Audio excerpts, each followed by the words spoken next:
Unless you want to get in trouble. Or you want to get us banned. So... You've made it very hard to resist saying it.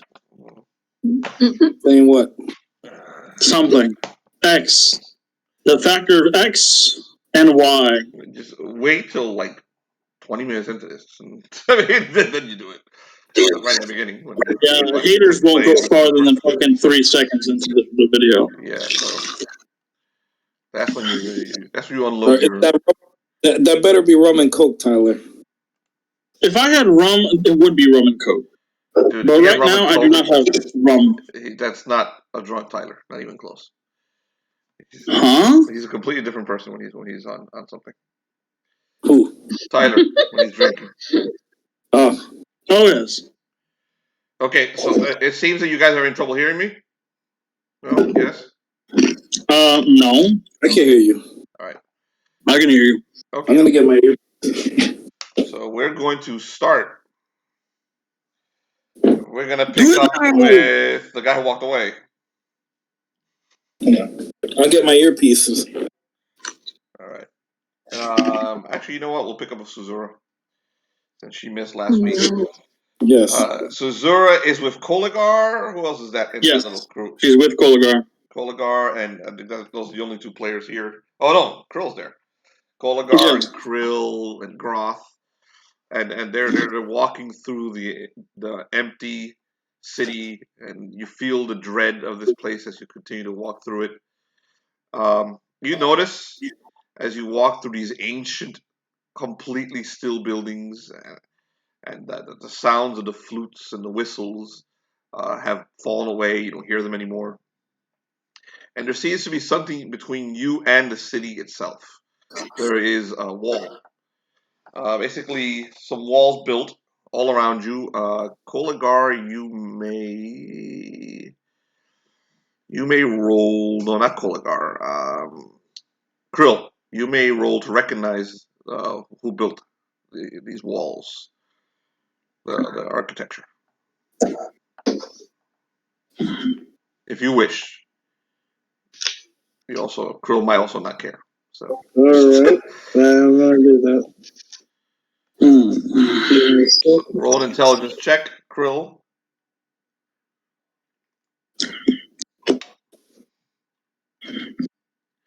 Separating you from the city itself, along the street, are walls. The walls are not complete. The walls seem to have, in between each of them, they'll go for about half a block. I do not know anything. They go for about half a block, and then there's a space in between them. But it's not a very large space. It's maybe just about this big. A person can probably get through the space. Can I do something? Sure. If you give me a second, I'll finish this. So, go ahead. Along the walls is a mural. So there are depictions along these walls. The depictions are not covered. They're not damaged. Whoever built them the last. And there is nothing over them. There's not even a spiderweb over them, over the images on the murals themselves. Okay. What was your question, Tyler? Does Stormbringer still feel uneasy around the other blade? Mournblade is not here. No, not Mournblade. The one that Suzurra has, the one that we went up there for? Stormbringer has gone completely silent. It's doing nothing. All right. It's speaking not at all. It's nothing. And every step you take, the more silent it becomes. It's almost like it's feeling trepidation. It doesn't want to go where it wants to go, where you're going. All right. It's not actively trying to move you away from it, but it doesn't like where it's going. All right. So what do you guys do? So I'm gonna definitely examine the mural itself. Okay. The murals are continuous, and they tell a story that goes along the street as you continue to walk. So you have to continue to walk to see the stories on the mural. So do you guys keep walking? Before we keep walking, I look over to Suzurra and I try to. Well, actually, once I try to get I step a single step closer to Suzurra. Is there any reaction from Storm the closer I get? For a moment, you feel Stormbringer's hunger. For a moment, it wants to eat Suzurra, but it's not attacking. For a second, it remembered itself, and it wants to kill her. All right, Suzurra, keep that blade handy. That could be the key to everything. Okay. So I'm gonna look through the murals. I'm gonna walk along with the murals. I look around real quick. I see that Krill's there, right? Krill's with us. Yep. All right. Groth was also with you, but he seems to have vanished into the mist. Yeah. To be seen of again. I go over to. He doesn't show yet. I go over to Krill and I put my hand on his shoulder. I'm like, there might be something in the mist. Oh, yes. There's something in the mist. So you should have the spices. It'll calm you down. Krill, I'm worried about them attempting to take your spices. It could be a disadvantage. Oh no, they're not after the spices. They're after our lives. I feel something very, very bad in the mist. Move a little closer to the mic, Jonathan. It will give you insight. I will consider that after this quest. You have my word on that. You will consider having spices, but there are no other opportunity for you to take these spices after this. But when earlier, this may be the last time you have these spices. You guys know, Suzurra, you especially know something. When earlier you could tell there was something huge in the mist ahead of you, at the end of the street, and there was movement over there. You just couldn't see exactly what it was. Now there's nothing. The mist is there, and it's as thick as it was before. But the entire city has gone quiet, totally silent. There's something over there in the mist. Yes, Suzurra. That's very likely the old god. He looks back to Krill, and he Koligar smiles, trying to look endearing. He's like, Krill, you ventured this whole journey with us. Thank you. He gives him 10 gold and then takes the spice. He takes whatever 10 gold worth of spices are. Okay. Now, Krill, I will give you 100 gold I'll give you 100 gold for your spices after this. Thank you for joining us when you didn't need to. He puts the spices inside his armor, planning to use it later on something. Right, so what do you guys do? You continue to walk? Do you look at the mural as you walk? The mural. Okay, the mural's telling a story. It's a very ornate story, and the first thing you recognize on the mural are that this was once a city of men with wings. A bunch of dudes with bat wings on them. They look a lot like the gargoyles some of you have met, with the horns on their head. And this was once their city. And at some point, they acquired a high priest. And the high priest is the next image on the mural is some kind of pyramid.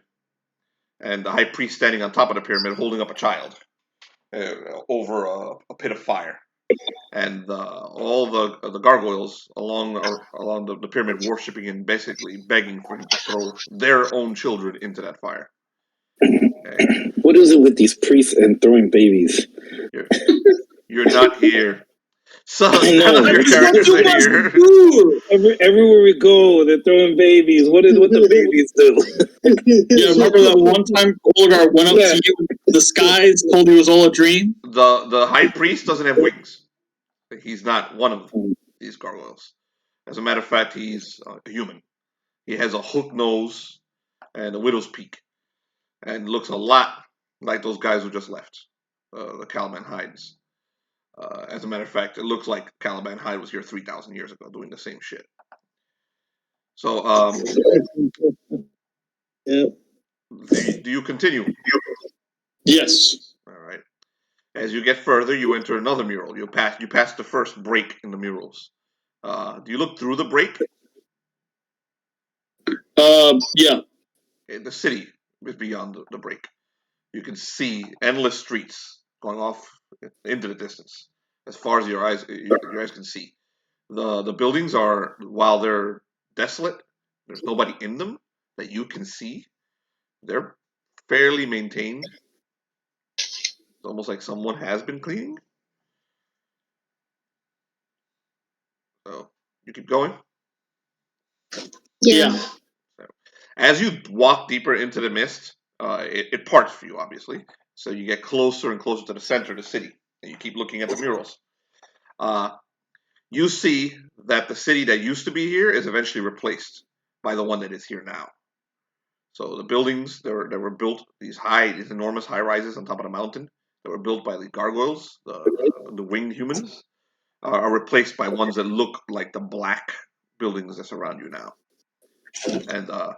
And over, you imagine, would be hundreds of years, a massive temple was built in the center of the volcano, that's what this is, the top of a volcano. The new city looks like it was brought from the ocean itself somehow. That it's not from here; it's alien to this mountain. That somehow it was brought here by that priest, and now you see at least 8 versions of the same priest, all looking exactly the same on top of the same pyramid, with their hands up, and with the gargoyle people around them. Within time, you see that the gargoyles split in two. There were 2 factions. One group became twisted by the cleric, by the priests that had, and grew fur, and became hunched over, and their eyes started to glow reddish color, and they started looking a lot like Gark and Guken. The other half remain looking like their original selves, the gargoyles, so they look like Scar, like Alex's gargoyle character. That half rebelled against the first half, against the ones that turned into flying monkeys. And that half lost. They were defeated and turned to stone by the flying monkeys and by the priest and his forces. The next mural shows the priest's ultimate intention, and you can see the temple in the center of that you guys haven't seen yet, by the way, but you can see in the mural opening up and something coming out of it. Something that's all tentacles and wings, and just something out of a terrible nightmare. Okay. The next mural shows a group of warriors, a group of what looks like an adventuring party. Okay, led by a large Viking-looking fella with a big sword and red hair, a dwarf, and a gold dragon. Okay. You see these heroes defeat the priest, and you see these heroes enter the temple. One of the heroes, the dwarf, you see him unite 2 swords, 2 jagged-looking blades that look very familiar to you guys as Stormbringer and Mournblade. You see him holding both of them aloft in his hands and putting them together. And when he does this, he does it inside the temple that was built by this priest. Then suddenly there's a large crack in the mural and a hole that opens out into the city itself. But if you keep walking, there's more mural. But something happened here that destroyed this portion of the murals. You don't get to see the end of what happened to this dwarf with the 2 swords. All right. So what do you guys do? The mural. The mural went after that. you want to discuss anything? The murals had a cut point. There's no more mural? That's it? No, there's a broken hole. There's a crack in the mural. You don't see what happened to the dwarf who united the two blades. There's a hole. Somebody erased that portion? Yeah. You're about to find out who. And there's a hole in that, and it goes out into the city itself, and then there's another mural right afterward. But you don't see the end of that mural. You wish to walk over to the next mural. I try to examine the rubble. Just a glance to see if I'm able to decipher anything. If anything Something comes of it. Smashed it into nothing. Something smashed it on purpose. So you cannot identify what's on that mural. Then I'll move on. And whatever smashed it is able to smash very, very heavy masonry. Go on to the next one? Yes. These walls were not built by the same people who built the first ones. These walls are a mockery of the first walls. These walls show the end of the world. They show humanity enslaved.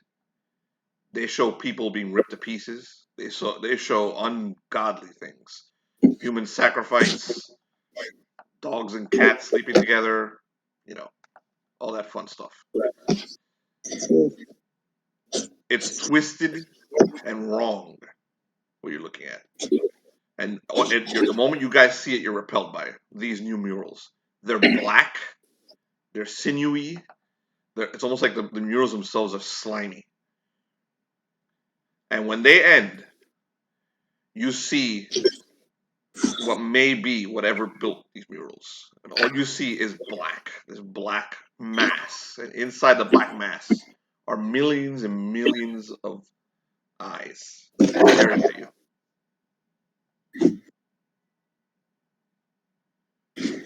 You keep walking. Koligar, due to his phobias of creatures that are that general thing, he shudders for a moment after seeing. He's like,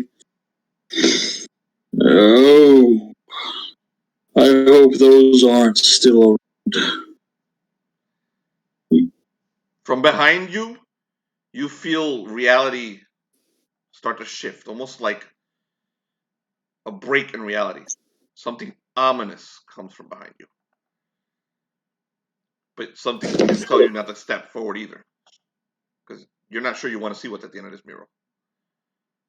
What do you guys do?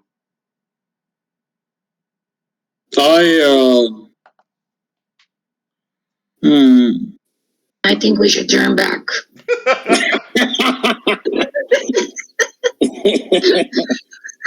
Suzurra.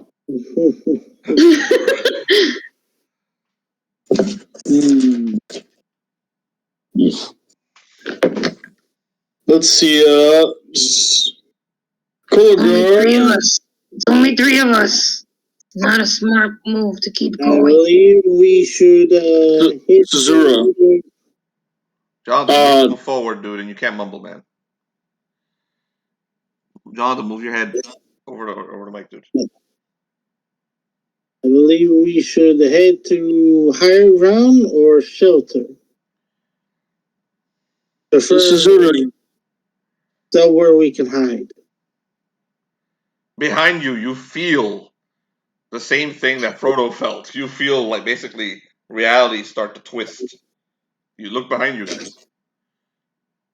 Koligar can't hold himself back. He turns around. Okay. You see reality twist. And you see a black carriage coming out of the mist behind you with black horses and a very unhappy looking driver. The carriage rides right up to you guys and stops right in front of you. And Shep looks over at you and he's like, "Yeah, you look like you're the type." And the door opens. And which one of you assholes steps out? Magnus, he steps out. He's like, "By God, you're horrifying." He looks at Koligar. He's like, "You're horrifying. You stink of black magic." He then looks at Suzurra. He's like, "Ooh, you're a very pretty lady." She's like 12 feet tall, by the way. Yes, he does that. He's like, She's a tall drink of water. Exactly. He's like, wow, that's very nice. Well, do you have a dinosaur here? Wow, that's amazing. Does he speak? Yes. He looks over to Suzurra. Does the dinosaur speak? Yeah, then you need to be very close to your mic, man. Would you like spices? Spices? Yes, fine quality spices. You will not have spices anywhere better quality. A businessman, no less. That's wonderful. He looks behind him and he's like, Bellerophon, you have quite an assortment of friends. Bellerophon is not on board your carriage. He's not on board? I didn't convince him to come on board? Yeah. I thought I Bellerophon is going to did. get into your carriage. He is not on board your carriage. He has not arrived yet. I will get to him in a second. All right. He's flying up. You teleport up. Yeah. Well, wondrous. There's absolutely no way Bellerophon acts on that fucking carriage. I was hoping that I could. So does Ben the Butcher come out? Ben, you want to see our new companion? Please describe yourselves to Luz. She didn't play last week. So Koligar, so Magnus steps out and he says, "I am Magnus the Magnificus." This is a very, very well-dressed man. Very clean-cut hair, jet black. He has dark eyes that are kind of like a void. And then he has a thin, sort of a somewhat thick black goatee. And he wears like kind of like a suit and a vest, a red vest. He also wears like a black cloak around him, but that's usually pushed toward back. And so he steps forward and he's like, well, this is quite a interesting group. And a lizard that sells spices. Right. Groth is here. Yo, what's going on? Made it before I started killing, so you're good. Hey. So Groth steps out of the mist, and I'll tell Groth what. You didn't get to see the. Well, yeah, fuck it, I'll do it really fast. His hair stark white. Yeah. You stepped away from the group, Brain. You there, man? Yeah, I'm here. Okay. And you did. You basically stepped into the city, so you didn't see the mural. So they can describe to you what's on the fucking mural. You started wandering a little through the city because that's what you do. And then you heard like the sounds of flutes and whistles coming out of the shadows. And when you got really close to one of the buildings, part of you wanted to go in. And as you were stepping onto the threshold, something told you that the moment you stepped in there, you would not be stepping out. So that caused you to come back. And when you came back and found your friends, you found that they've been approached by a black carriage, and there are new player characters hanging around. Quick, without saying hello, just describe yourself, Tyler, to Groth. It's a man with jet black short hair, dark piercing eyes, and a somewhat long goatee. He wears a suit and a red vest with a cloak, a black cloak. You can immediately sense he's a wizard, like yourself. Does Magnus notice Groth? Of course he does. Groth just walked out of the right out of the shadows. Ben the Butcher, does he come out of the carriage? Oh, before he steps out, you can smell. No.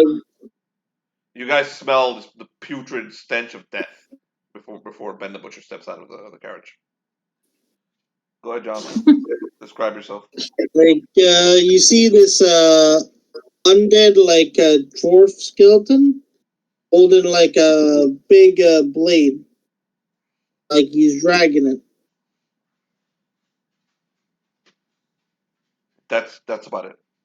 So, yes, Jonathan, we can't see you because the light. The light is on your back. So if you got to turn the camera so we can actually see you. Like you got to turn the desk. We don't need to see him as long as we hear him. We totally got to see his expressions. They're like this. Oh, that's true. But you got to do that.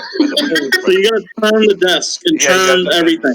No, dude, there's there we go. Now we can see you.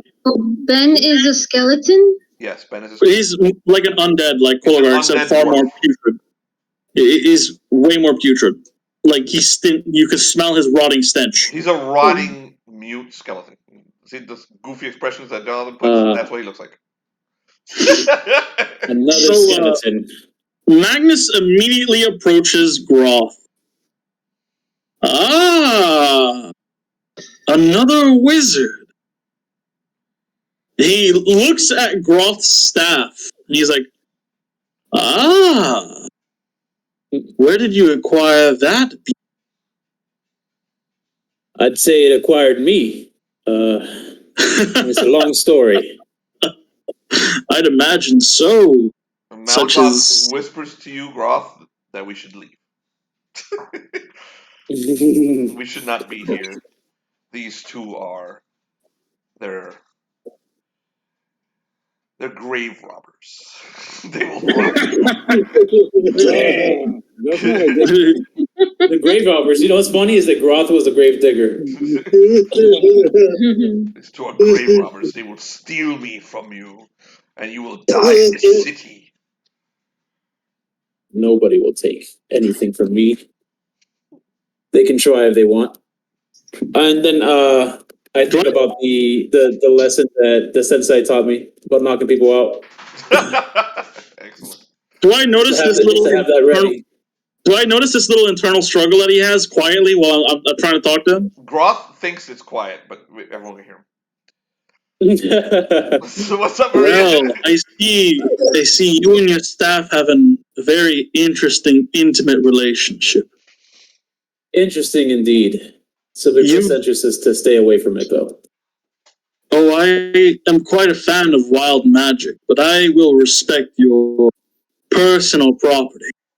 Naturally. He's lying.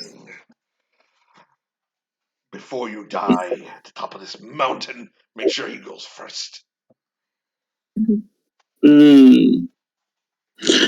Now, I'm curious. Are you a friend of what's his name? Riggs? No. Beltran. Felnox? What name does he use right now? Is it Felnox? Are you a friend of him? Yes. Oh, no. You are of no more interest to me. He walks away after hearing that. And you've concluded that these guys are weird. But you can also tell they're very powerful. So, because they're actually the characters that Tyler and Jonathan play in the live campaign that we do. So you guys needed them. You need these assholes with you. So, flying over the mountain, Bellerophon and the gargoyle. You found it very difficult flying up this mountain. Really? The winds pushed you back, but it wasn't so much the wind itself. After a while, you realized that it was just the aura of death and evil and chaos coming from this thing that repels you. That even though you're the sword against chaos, you are the one who kills these things. It's so concentrated up here that you find yourself not wanting to climb this mountain. Bellerophon. Before long, the gargoyle is you don't even know what happened to him. You figure a gust of wind knocked him out again. So it was 15 minutes before you noticed. He was gone. He needs to go to the gym. So as you're speeding up to the top of the mountain, you do see the same road that the rest of the party is on. And before long, you see them in the middle of the road. The black carriage run into Suzurra. You can see that Suzurra is now 12 feet tall for some reason. And you see Koligar, and you see Krill and Groth among them. So ahead of them, not too far up ahead, is mist starts to part. And there is something there, but it's no longer moving. Some large mass on the mist ahead. What do you do, Bellerophon? So I'm seeing the large mass up ahead. You don't see it. You don't so much see it as you see the dark shadow inside the mist. You don't see anything. And it's not moving. But it's not a structure. Okay. You can instinctively tell that thing's alive. And that thing is probably the thing that we're coming to fight. That thing is unimaginably huge, but you've seen beings this large before. So you're thinking Tarask. You're thinking Leviathan. But whatever it is inactive right now. It's not moving. So Okay. You join them? All right. I start heading towards the group, and I throw a quick prayer to Bahamut. Father, watch over us today. Give us strength and blessings so that we may fight this evil. You don't hear him at all. That's not good. I send him a text.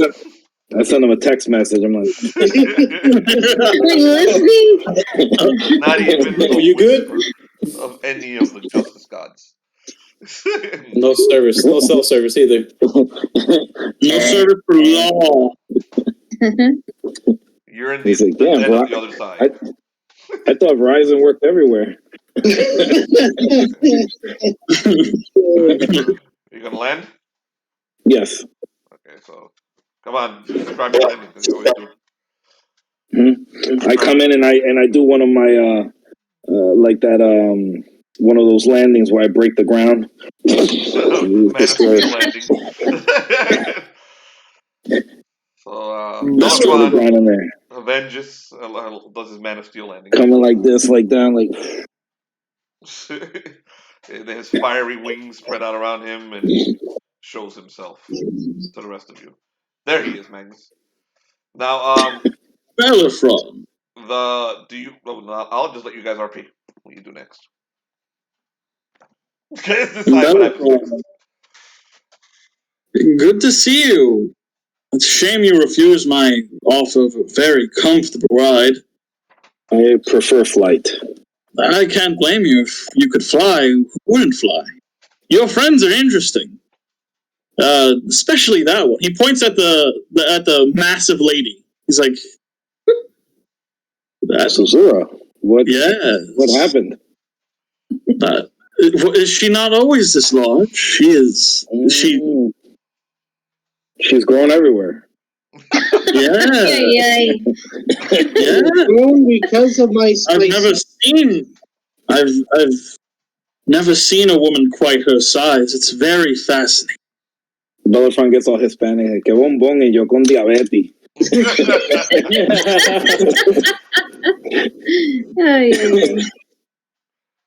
No. He's a continent away from his wife. He's totally hitting on the giant orc. What was that? He's a continent away from his wife. He's totally hitting on the giant orc. No. Just teasing. JK, right? How the young kids say nowadays? JK. Just kidding. Yeah. Yeah. Your friends. I see you found the group. Yes, they're all terribly cursed. It's extremely amusing. Every single one of them stinks of magic. You hold an interesting circle of friends, or perhaps acquaintances. The troubles that put us together. Yes. Where's the rest of the group? I don't know these people. Where's my son? Your son? Oh.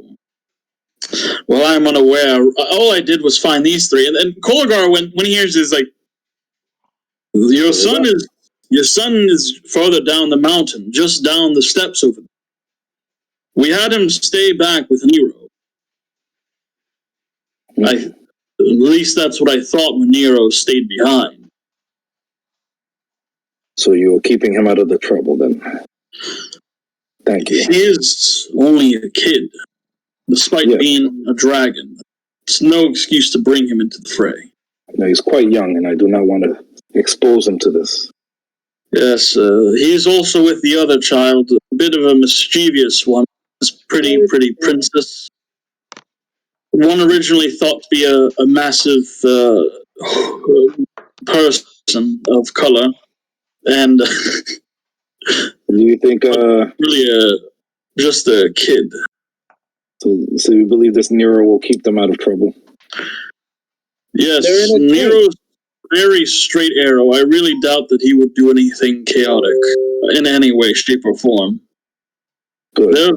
They're very likely there right now, but Nero holds the second blade, and we need that. So we'll have to find a way of getting him here. Are you going to tell them what you saw on the mural? Because Groth needs to know also. Not just Bellerophon. We need to unite both blades to end this. Unite both blades within the temple, inside that sick town. So your blade. Yes. And Stormbringer and Moonblade. And I sense a new blade here. One thing you've noticed, Bellerophon, is that Koligar has taken during this conversation, he's taken about 7 steps towards the mist. Unconsciously. Towards the mist? Mm-hmm. Towards where that massive shape is. In that direction. He's taken about 7 steps without even noticing it. So, are you guys ready to continue? Yes. We need to go back to get Nero. He has the blade. I don't want to ask anything much of you, but I know that you can fly through people. So I imagine flying down and grabbing him would be a menial task. You notice something behind you guys. Something white. What was that? You notice something behind you guys. Something white. In the distance. I look over there. What is it? You can hear hoofbeats. And you see that unicorn running straight for you. It's a unicorn. Unicorn. Second time I see one. The same exact Today. unicorn you saw at the base of the mountain. It rushes over to you guys and stops right next to the black carriage. The carriage, it's almost like it's alive, and it seems to slink away from the unicorn, almost like the carriage is repelled by this being. I come near the unicorn. It shakes its head and doesn't let you touch it, but it doesn't shy away from you. And it looks at the rest of you, takes 3 steps in front of the black carriage, and waits. Tosses its mane, and it looks like he's waiting. What do you want? And starts to get closer to the unicorn, like he wants to see. Are you trying to say something to us? The unicorn tosses its hair and takes another 2 steps forward. Towards. I think it wants us to follow him. So long as it gets... Magnus speaks then. He's like, so long as it stops damaging my carriage with this odor of law and order. And you wanted me to ride. You don't stink of it too much. You don't make my carriage turn smaller. Then your sense is a little off then. Lead the way. I tell the unicorn to lead the way. Okay. You sure? I'm sure. Right. There's a being of pure law. The unicorn rushes forward. It tosses its head once, rushes forward. As it rushes forward, you guys see all the mist part. And it keeps parting. They all part. And the unicorn rides right up to something in the center of the city itself. As all the mists part. Okay? And as it rides forward, you guys see this. Standing in the direct center of the city. So huge that it takes up the entire horizon.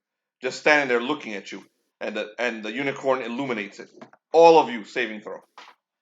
Will save. Oh, shit. Those of you who were within the presence of the unicorn, you have advantage. Oh, Yeah, Koligar ran with the unicorn, definitely. Magnus no. is probably towards... Everyone who was there by the black carriage has an advantage to this roll. Anyone who used the unicorn's vision to ride up, who was looking ahead as a unicorn illuminated Cthulhu. Alright, so... Yeah, both of my characters are good I need then. to see both. I need to hear both your rolls. Okay. Because an advantage does not save you if you roll a 1. So, on one of those rolls. Will saves, everybody. Koligar, what was that? That was. Wait, tell me who's rolling and tell me the numbers. Okay, Koligar's roll was 15 and 15. Okay. Koligar made his roll. Koligar sees the madness in front of him, and he does not lose it. Is Groth with the unicorn people? No, right? Yes, you're with the unicorn people. You saw all this. You are also part of the advantage. Okay. But the person who just walked in missed it. That was for Krill.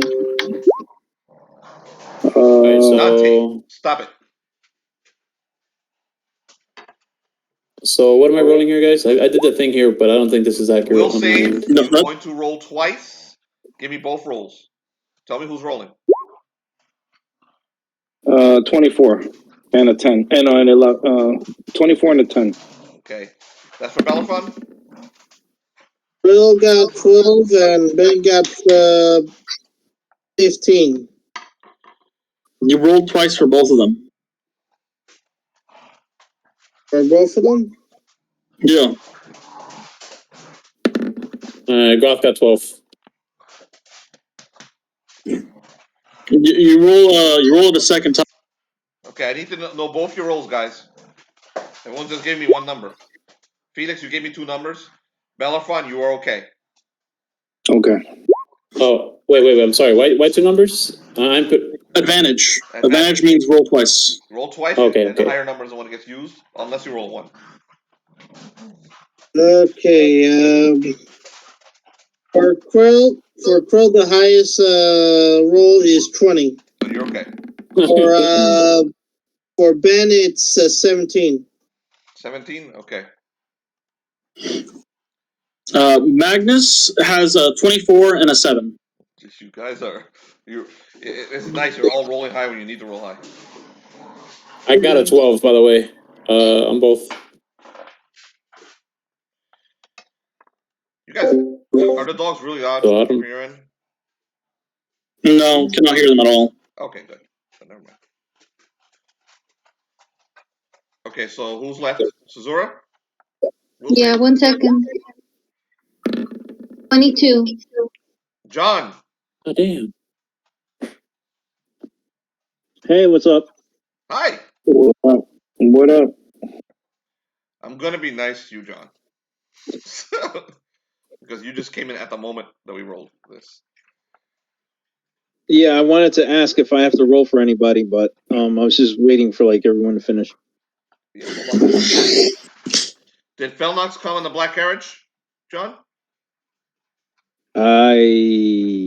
Was Bellerophon in the black carriage? No, but you were. You were with this group. Did you come up on the black carriage, or did you go with Bellerophon? You definitely didn't go with Bellerophon because he flew by himself. Yeah. So either very likely he went with Bellerophon, or you came on the black carriage. So choose wisely. Did you come on the carriage, or did you teleport yourself? Well, who's in the carriage? Magnus and Ben. The characters you were with last week. Yep. I probably would find another way. So you I didn't want to be an asshole, but Magnus, the second Bellerophon refuses, he's like, oh, well. He closes the door and fucking goes. Okay, so how did you get to the top of the mountain, John? Okay. John, how did you get to the top of the mountain? Crap, that means I'm gonna have to levitate. Hold on. You've forgotten your spell of teleportation, my friend? So it is gone from your mind. High enough, right? Roll for all yes. your characters? Okay. Actually, Brain got 2 12s. Is he okay? He's fine. A 10. Okay, cool. Okay, all of you feel the chill of madness hitting your soul from that thing, and you all pretty much temporarily go insane and wish you weren't here and you want to leave. You want to turn around and leave, but none of you died of fright. That's good. Oh, At the very Wow, so least. that's that. So you feel that as just a death. That's exactly what that was. If any of you rolled a 1, you would have died. But we still got one who has to roll. We still got one who has to roll. And so, John, what are you doing? 18 to levitate. Okay. He's going to use the levitation to move faster because he does know what's up there, so he's not going to risk not having the floor under him. So you rolled an 18 on levitation? Yeah, so he's going to use the levitation to move faster across the ground. I'm not going to risk flying because we already encountered we already got a taste of what was up there, so I'm not going to take the chance of flying. Okay, so you're going to take about 3 weeks to get there. All right, so I will levitate. Okay, so you managed to levitate up there and arrive.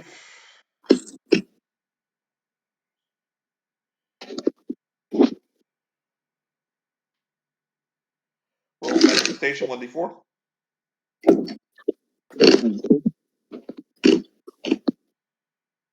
D4.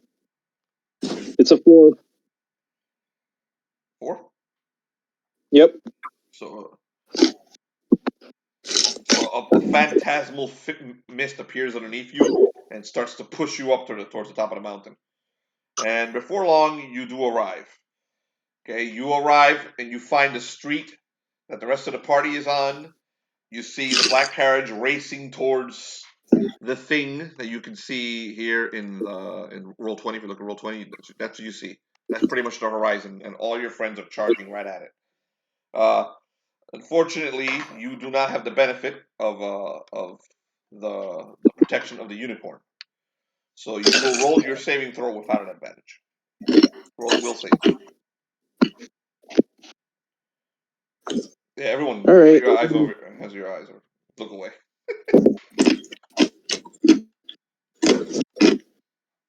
7.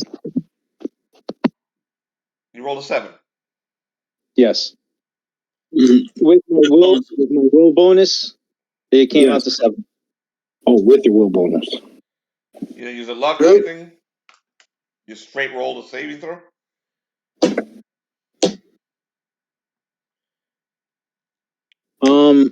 Well, I still have 11 luck, so I could probably burn some of that. Go ahead. Tell me how much you want to use. Huh? Go ahead. Tell me how much you want to use. I'll use 6 points. 6 points. All right. Remove 6 points from your will, from your luck. You narrowly survive looking at Cthulhu. So you feel the madness of Cthulhu enter your mind, of complete insanity, and the vastness of the universe doesn't mean anything anymore. And you basically drop to your knees, but you do not die. You came very close. Cool. As this So, happens, the creature that you're all racing towards makes a sound. The sound that it makes sounds like what maybe a humpback whale, but it goes into your souls. It basically creeps into your souls. And you know, when you're a kid and you didn't want to go, and you knew there was something in that closet, and you knew that thing wasn't good for you, and it was going to destroy you, and it was going to kill you, and it was going to kill your parents, and it was going to kill your dog, and it was going to kill your little teddy. That's what you feel now, amplified by 10. All of you will saves again. No advantage this time. Jonathan, you first. Both your characters. Oh boy. Tell me what Krill rolled. First one is Krill. It's a 19. Okay, Krill is okay. Ben the Butcher. Second one is Ben. 18. Ben is good. You got good rolls. Felix, Bellerophon. Will save. No advantage. Cover.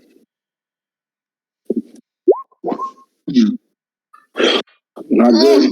Oh, fuck. Oh What did you roll? I rolled a One. 1. Natural 1. Okay, John, Tyler, we'll get to you. We'll come back to you, Felix. Tyler, Yeah. roll for Koligar. I rolled for Koligar, it's a 19. Felix, his color changed. Oh. Done. It fucking should. Koligar, what'd you roll? A 19. But honestly, it shouldn't. It's not you who's in trouble. But nothing can happen to Bellerophon. Oh boy. Oh my god. So, Everybody's in trouble. Nothing can happen to him. Magnus, 17.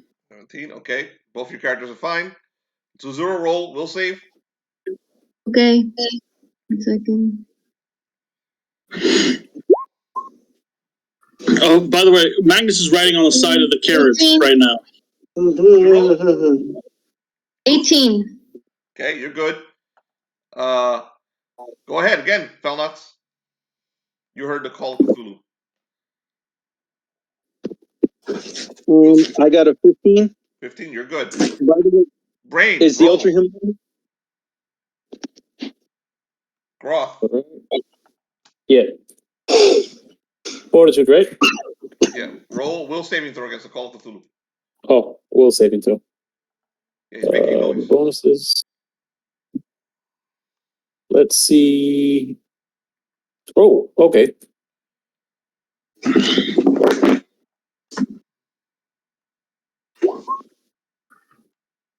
Oof, 9. Bellerophon and Groth. Groth, you hear. I'll do you first. You hear Malagok telling you, I told you to turn around. And all around you, all your friends turn into demons. Every one of them. You just see them grow tentacles, horns. They become monstrous, and every single one of them wants to kill you. Okay? You have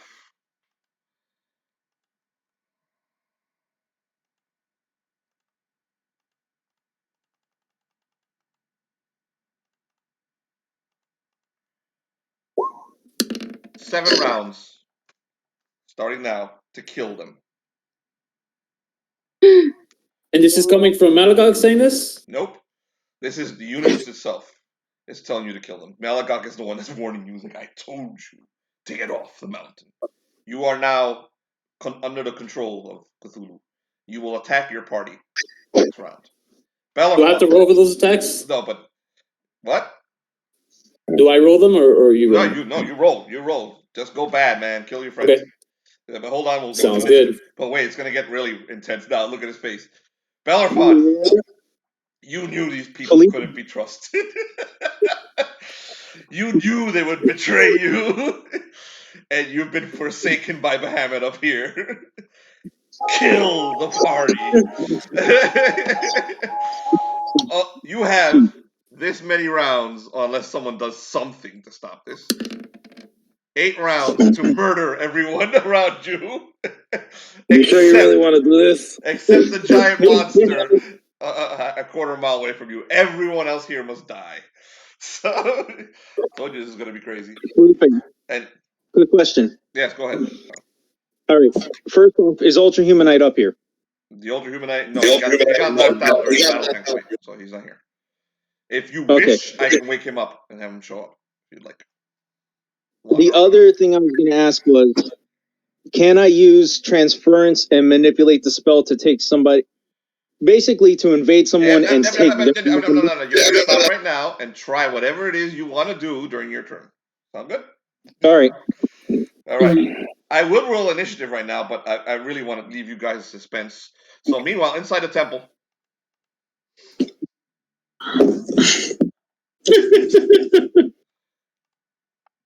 Nero. That's what you see. So I already described the temple to you. Nero, pretty princess. Irek, and the Skaven. What was his name? Blazing Tail! Blazing Tail are standing in front of the beacon. The beacon is holding his watch, his timepiece right in front of him, and he's looking at you, and he says something in this impossibly calm voice to Nero. Is that Mournblade?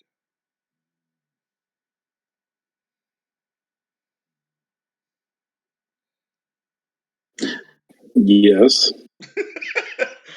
The other hides, the other 6 hides who were like in the middle of casting, turn to you. Are you Pretty princess does I go something. like this. I signal to the kids, like, you know, the big red. Dude, While I'm talking to the big red button. pretty princess grabs Blazing Tails like, it's time to prove why. Time to show them why you're Blazing Tail. You're about to kill a lot of badass wizards. Let's do this. Pretty princess grabs I'm like, the secondary gum. Are you TikTok's followers? These are followers of TikTok. Yes. He hits the red button and turns the top of the big cannon towards who? Which one? Everybody there in the middle. The main. I told you, he's like, this is the priest of TikTok, and these are all his followers. And those. Where do you guys take cover, or do you just stand there, or you go back in the tank? What do you guys do? We're in the tank. We jump into the tank and start using the turrets. I'm on the deck, so he saw me with the blade. I'm on the deck. I'm like, yeah, this is Mournblade, and I'm like pointing to the kids. So you're staying on top of the deck, or you're going back into the tank? Is that thing firing? No, I'm gonna go back in once this shit starts starting. Okay, no, he turned it on. You see the cannon move. Oh, he turned it on. Okay, and it aims right at the beacon. He's about to fire. Yes, TikTok. When it fires, are you going to watch the firing, or are you going to jump in? My question for you. You're gonna stay? I'm going to jump in and grab a gun. so you jump in. You hear the boom, and you don't see it because you're inside. All of you are inside the tank. But there was a big explosion. Okay, and then everything's very quiet. Forget that map now. You just see everything's very quiet. What do you guys do? Pretty princess is on one of the cannons. Does she see anything? She's on the cannon. She's like, no, you guys went into the all you see is smoke around you right now. Just smoke. Pretty princess blindly sprays the cannon. All right, guys, roll a percentage roll, whichever both of you, like 1d100, just for the hell of it. Hell yeah! 7. So there's his is better than mine. Okay, so Felix rolled. I got a 24, and he's got a 71. Okay, pretty princess hit a couple of the flying monkeys, and so he killed. Let's say 1, 2, 3. I won't tell you what Nero did or the Skaven, but you guys just unloaded. You sprayed everything into the room. You smashed everything up. All you see is smoke and debris coming up from where that fountain was, and then you start to feel your tank start to shift out from underneath you. You can see portions of the tank basically being taken off of the tank itself. You see like a metal wall move away from Nero. The gun that you're holding on to just leaves your hands. The same thing starts happening to everyone. Entire sections of the tank just start moving away from you as they're hovering around you, and they start circling around you. And you see the glowing blue energy of the beacon hovering right above you. And right next to you, as he holds basically the tank, the pieces of the tank around you, and he does this, closes his hand, and all the pieces fall down around you guys. And you guys are just sitting on some chairs. So there is no tank anymore. Shit. What? Irek. What the hell? Hold on. The rest of the room starts to empty out a little. You notice that a bunch of the hides died from the gun.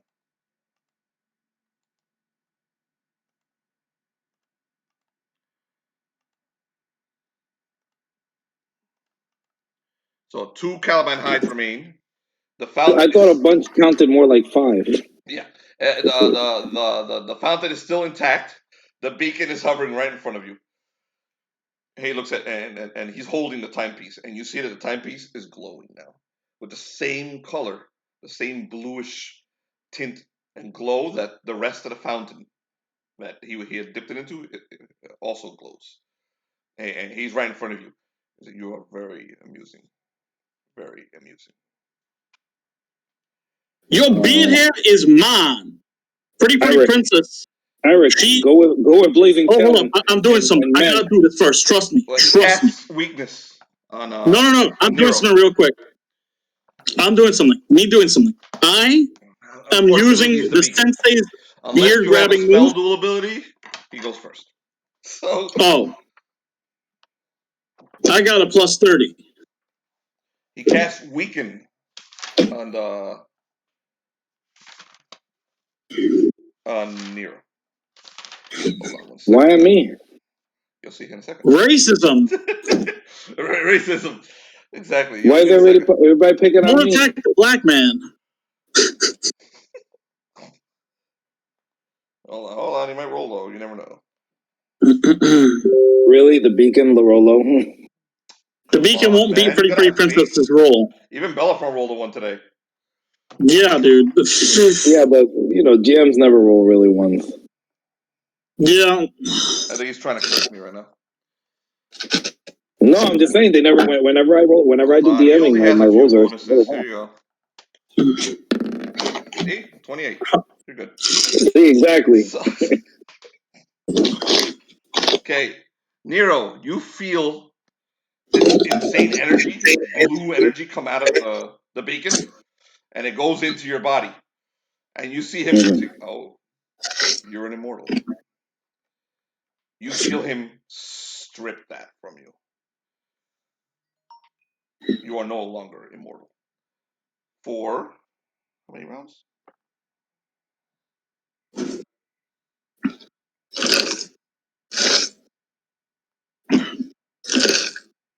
5 rounds.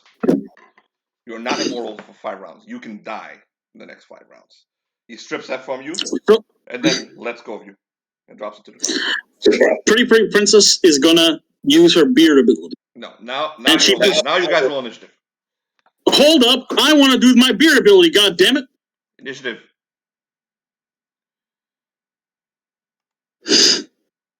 Oh.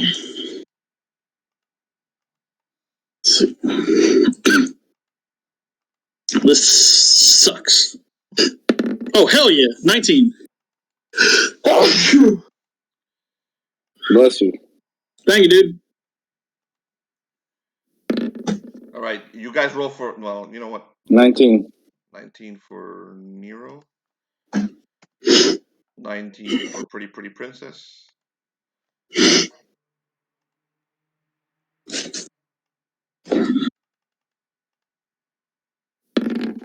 The beacon rolls a 22. Bullshit.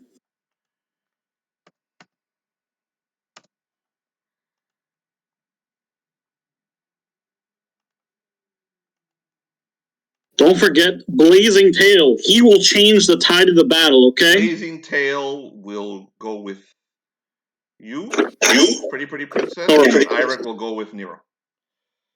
All right. The beacon is hovering right above you. After he stripped Nero of his immortality. He's ignoring. Question. I got a question. How high? Maybe 5 feet off the ground. He's not high. Good. Okay. Continue. So he turns to the princess, and he's like, "Why do you look like that?" What do you mean? I'm a pretty princess. Of course I look like this. He casts levitate on you. He rolls.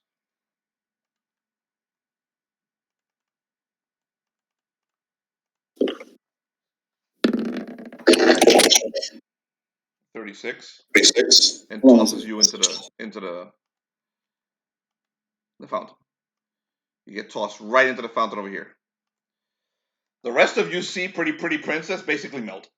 You see the large black obsidian giant that she was disappear completely, and now what's left is a child, a little girl, a little 3 feet tall girl.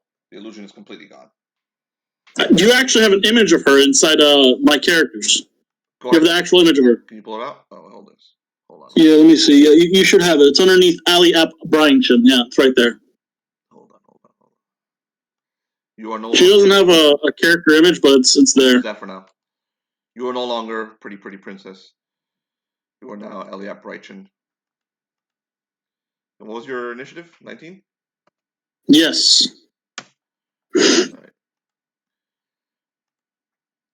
One of the hides walks over to you, to the princess, and lifts his hand up, and you see lightning rippling through all of his fingers. And he aims it at you, and he turns to you. Don't move, princess. You would make a great hostage. He's holding a lightning spell on you, so if you try to move, he'll blast you. The second one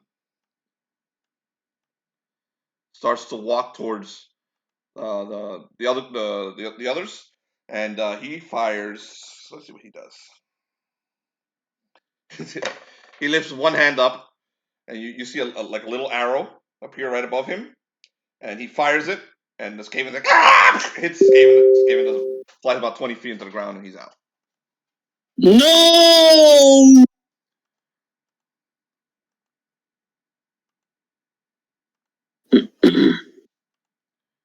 Oh, the humanity.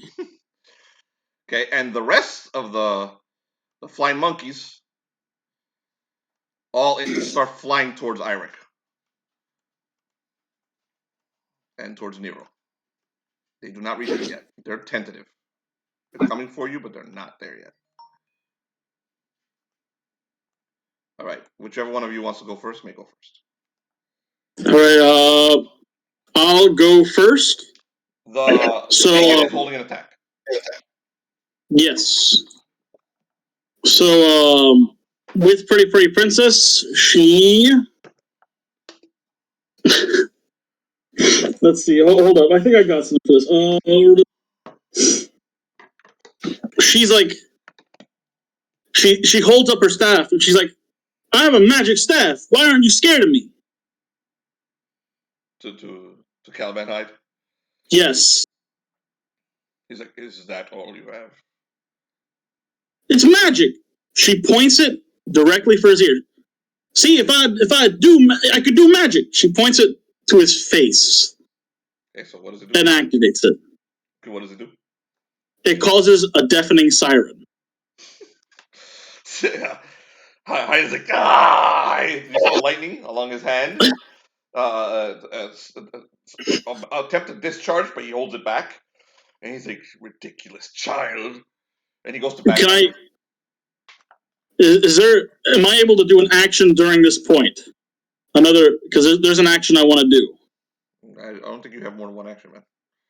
Yeah. So he backs. What's your armor class?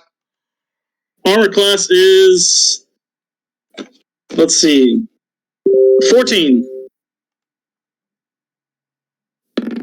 Yep, he bitch slaps you.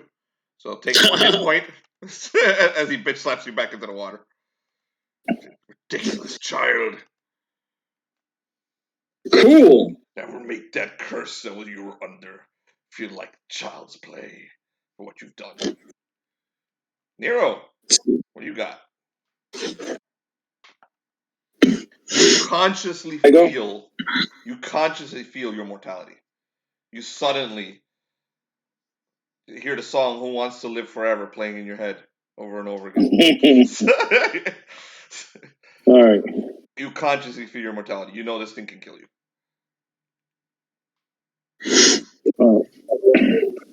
So he's standing in front of me. No, he's not. He's hovering. I am about 5 feet off the ground. He's hovering. But he's looking back between you and Irek. And he's kind of ignoring you at this point. He's looking back and forth between your sword and Irek. It looks like he's trying to make a decision. He's still holding the timepiece in his hand.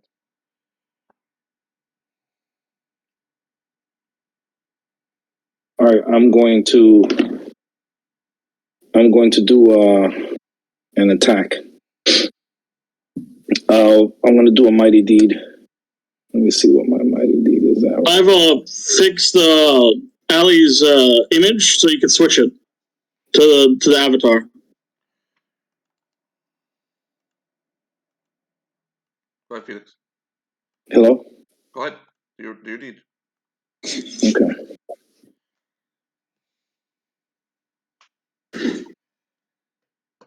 I don't think we're finishing tonight.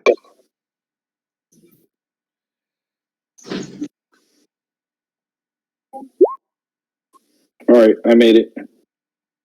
You made what? What are you doing with your deed? I am going to strike the clock, the watch that he has in his hand. Someone's insane. Okay. Yeah. Roll the hit. You can strike the chain on the clock. Or his fingers. Cut his Yeah. fingers off. His fingers. Try for his fingers. Okay.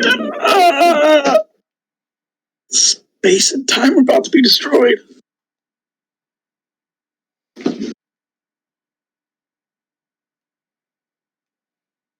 Roll the hit, man.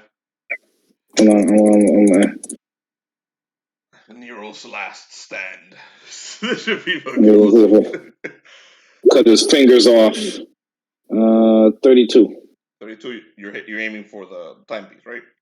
Yeah, well, the chain of the timepiece. I thought it over, and I was thinking maybe if I strike that. You changed it. Okay. So Yeah, I thought you're about able. You slash over it, and you cut through the chain of the timepiece, and it slips out of his hand and bounces into the ground. He's like, "What do you expect to acquire this?"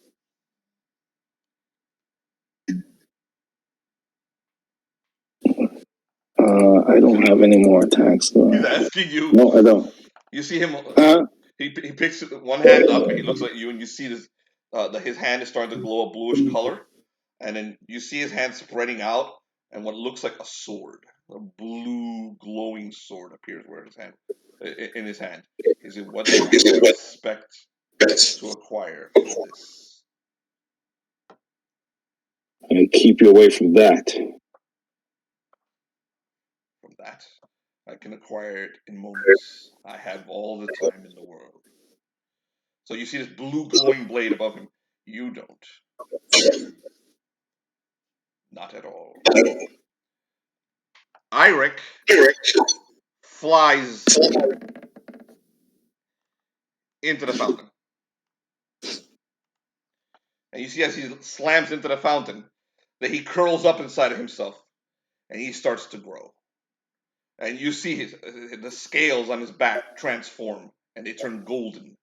And he starts to get larger and larger. It's almost like his entire body is pumping like a heart as he starts to regain his original body. But it hasn't happened yet. That's it for you guys. So I will take you guys outside for the horror. All right.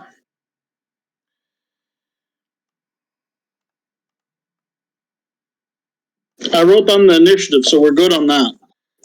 All right, I'm going to position you guys. You guys may position yourself wherever you are. You're going to be down here somewhere. So go. I'm going to pull your characters out right now. Let's go get Avengers first. We'll get Suzurra out. And let's do round one of this.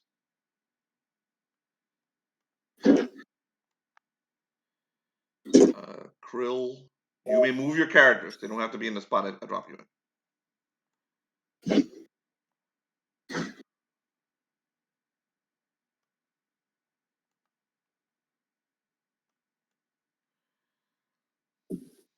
Krill. Krill wastes no time.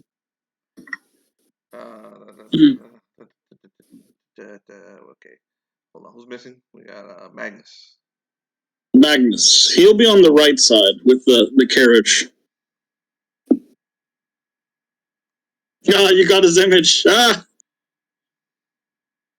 He's him and Ben are probably riding right beside the carriage. Like they jump on the side of the carriage, and just held on. Who's missing? Koligar. Koligar.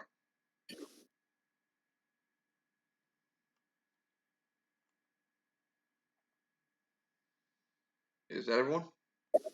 Koligar was he definitely ran, right next to the damn unicorn.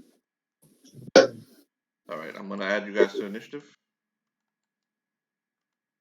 Let's say we were like this here. Ben would probably be like, yeah, we were like this, because we were alongside the carriage.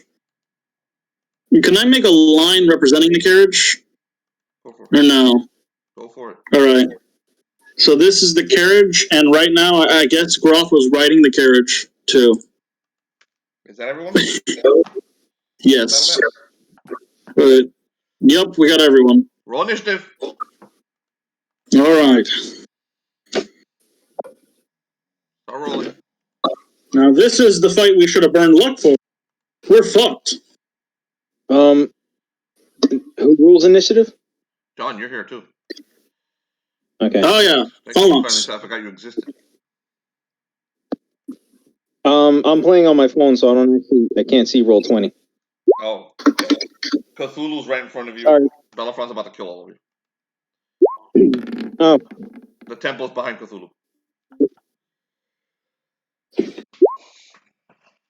I've said it once. I've said it a million times. Not once have I ever felt safe that my character is going to survive in your game. Not once. Give me a roll. Right, Koligar got an 18. Agility. Krill, what'd you get?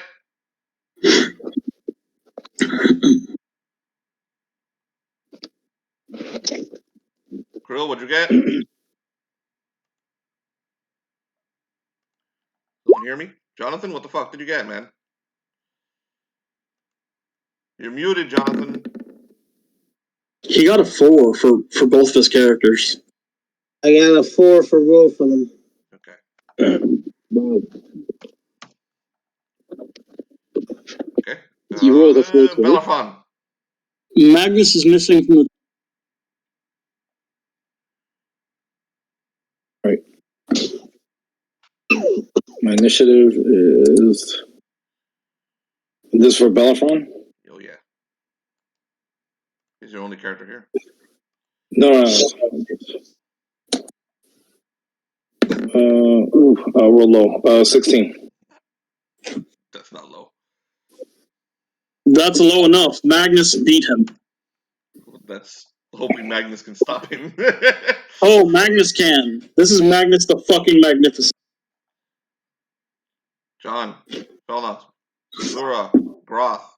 I got Groth. Thank you, Brain. 14. Groth got 16. I saw you put it yourself. John, what'd you get, man? You guys can put it yourself. John. Yeah. What did you roll, man? Modified 19. 19, thank you. Cthulhu.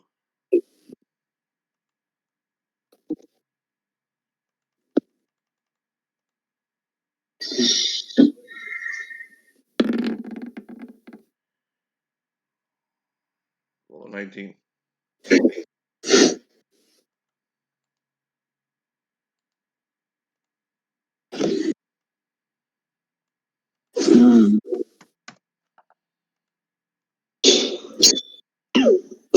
Magnus the Magnificent. You are first. Magnus, he notices Bellerophon's changing disposition, and he smiles. He's like, and then he's like, over there, hide! And he casts Phantasm in the form of the hide he once met. Okay, so what page? 187. This is the exact image of the hide he once met. His face, he's going to present the Phantasm in a twisted, angry form, looking aggressive. As an attempt to do what? I gotta go home with grandmother or something. What? This is an attempt to send him in a different direction.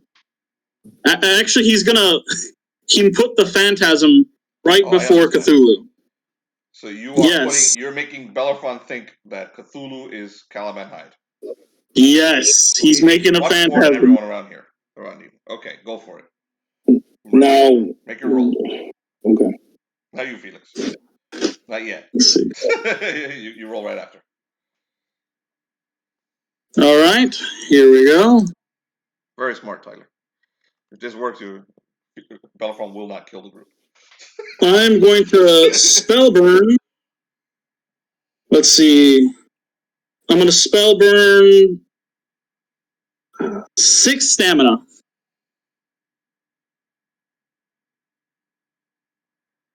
Here we go. What'd you roll? 24.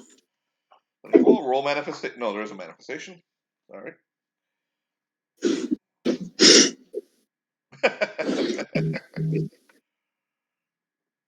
Felix, roll saving throw.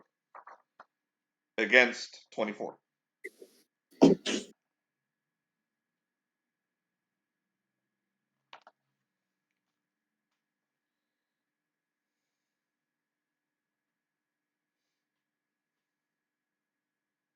Sorry, the roll 20 is working really slow. Yeah, you just roll it. Your dice. I trust No, everything was working slow. I can't open up, my... No, what I'm saying is you can just use normal dice. You don't need to freaking use roll 20. I trust you guys. I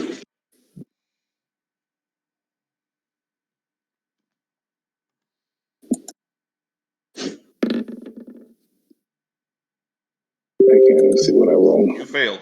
11. So Bellerophon, you notice that there are demons all around you, but behind you is the biggest Caliban Hyde you've ever seen. There's a gigantic Caliban Hyde about to toss a kid into a pit of fire, and the kid looks a lot like Irek.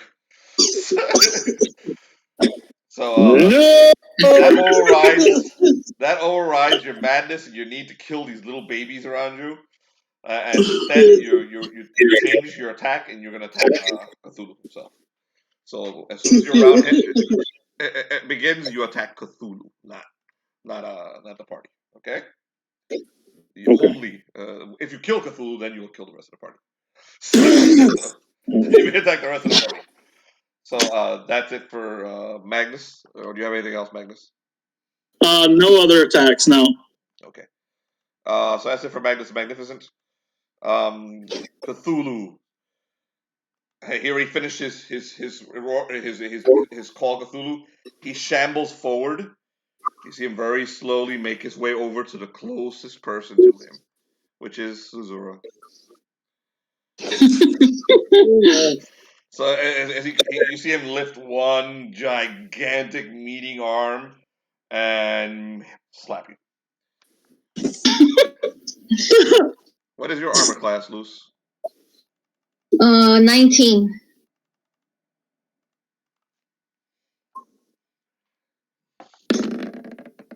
He rolled a 34.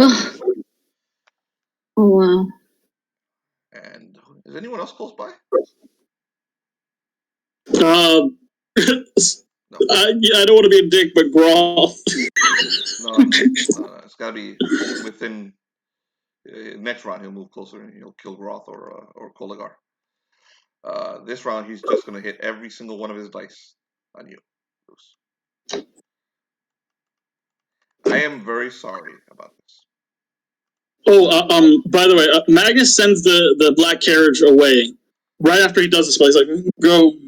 And then he stands off the carriage. He's like, that's how much damage you take. He lifts one hand up and hits you for 131 damage. You're at 0. So there's no way you have 130 hit points. So I'm dead? Well, you're on your ass. You can be healed. You're not dead yet. If you're healed this round, you can get up. So you guys just saw Cthulhu come over and slap Suzurra and send her flying a good, let's send her 50 feet over here. Boom, she slapped the land right next to Krill. So she goes flying, her and her brand new sword. Boom, and then crash down right next to Krill. So whose turn is it now? Felnox, you're up. All right. So what's Bellerophon doing right now? Bellerophon is in a rampaging madness, but he's looking back and forth between you guys and Cthulhu, and he looks like he's about to turn and attack Cthulhu.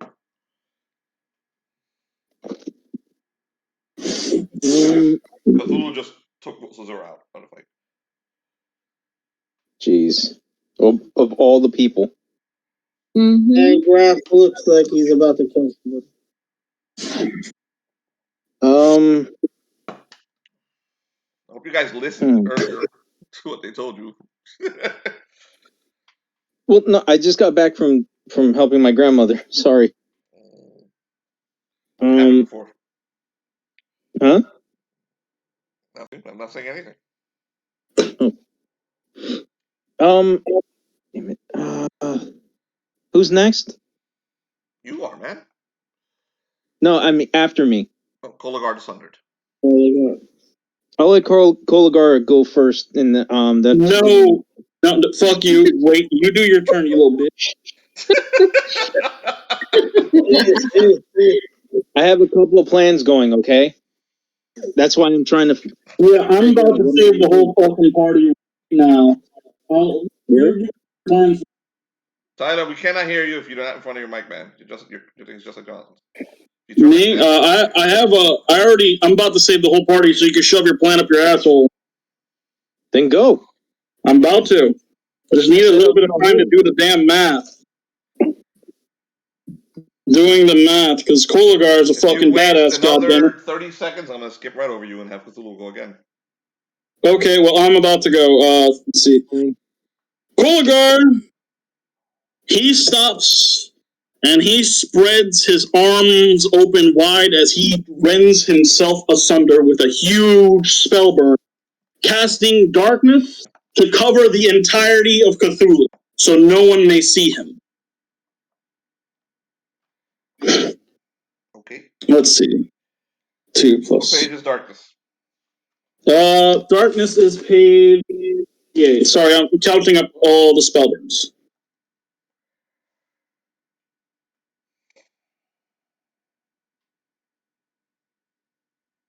It's 4 there. 7 there. It's 1.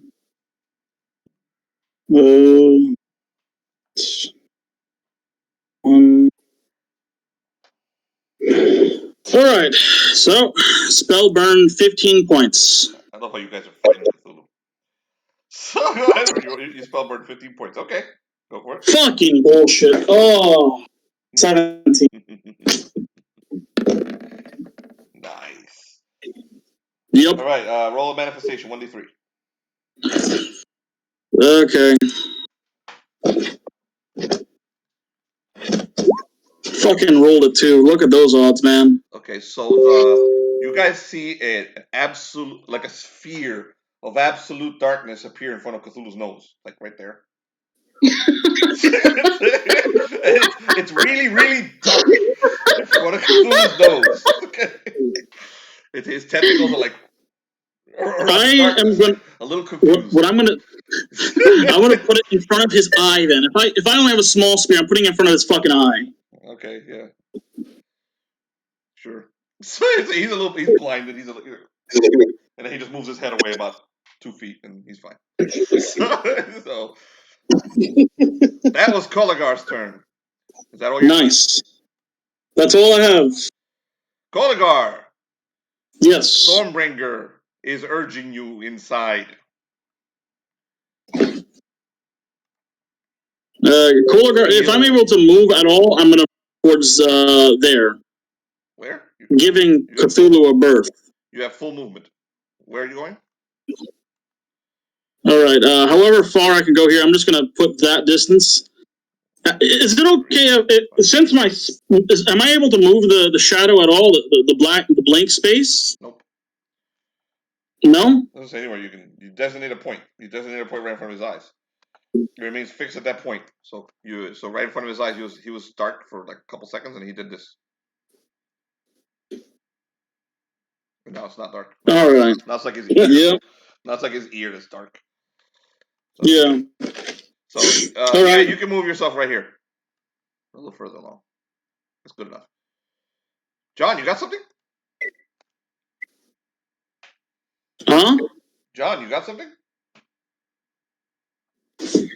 But jeez, hold on. Damn. I was gonna ask you, can I use transference to because you're taking possession of another's body? Is it possible for me to manipulate the spell to invade someone's mind instead?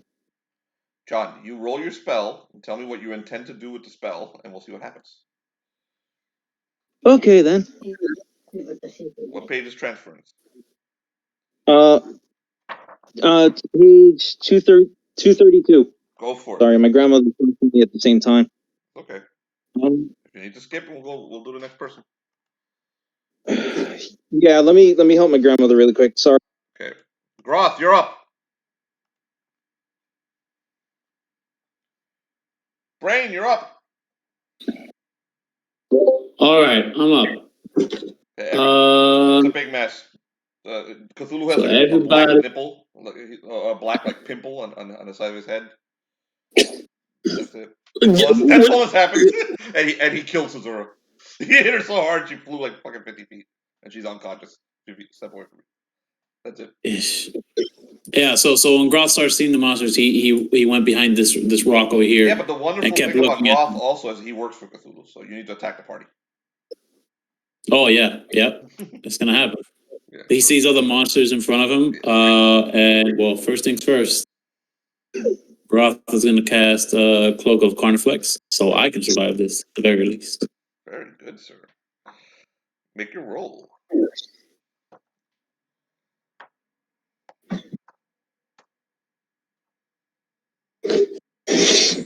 You have 7 rounds unless someone breaks the spell. Second. What page is Cloak of the Carnifex again? Remind me.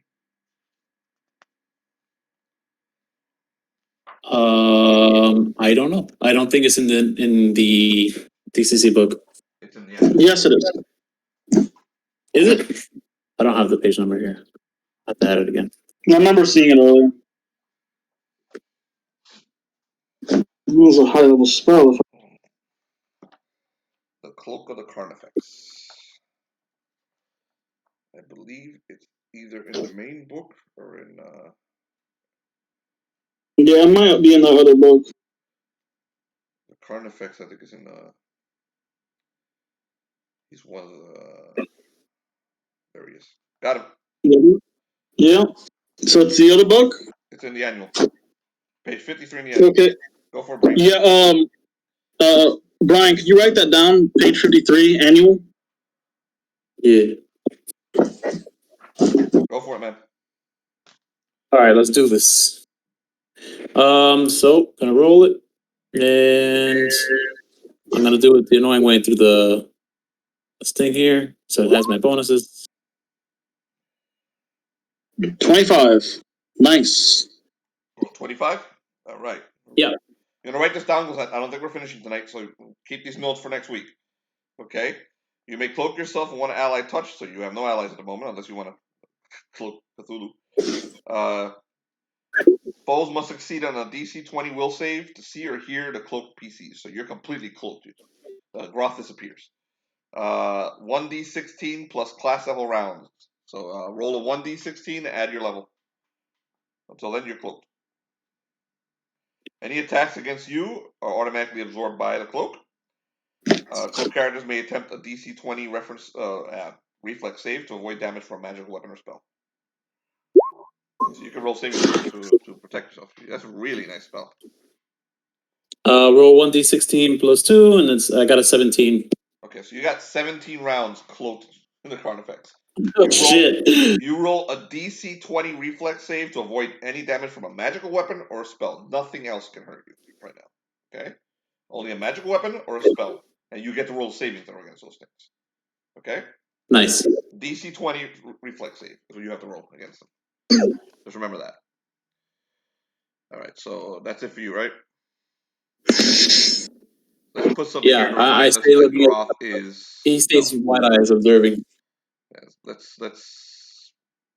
There, that says that you're whatever that symbol means. And Bellerophon, you're up. No. All right. So do my friends are still considered enemies? I still see them as enemies. Yeah, they're a bunch of little monsters, but there's a gigantic Caliban Hyde about to kill a child right in front of you. The child is also about 80 feet long too, so it's strange. But Right. you're not really reasoning at this point. All How many right. rounds did I tell you So, you were insane? huh? How many rounds did I tell you this? I think it was 8. I believe it was 5. I'm keeping track of here, Yeah. so don't worry about it. Yeah. 3. Brian, you're down to 6. Okay. Go ahead. So, all right. So I'm going to do a mighty deed. Where?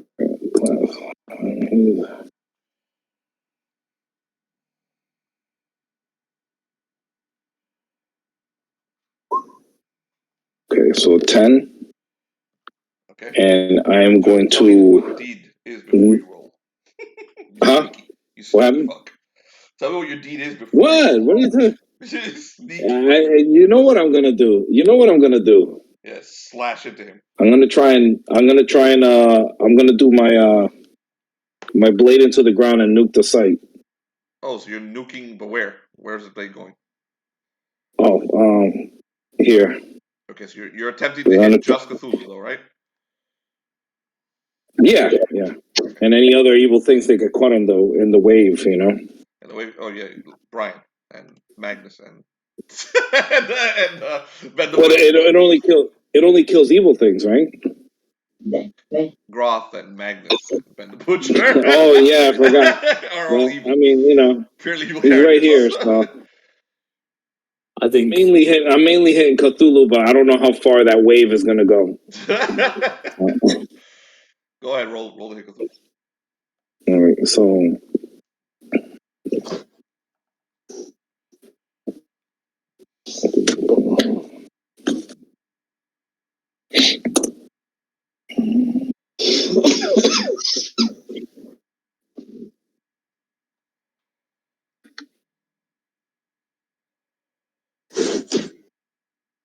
What roll back? No, I'm going.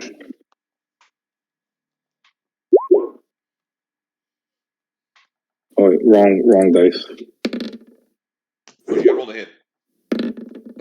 I rolled a 28. That's good enough to hit Cthulhu.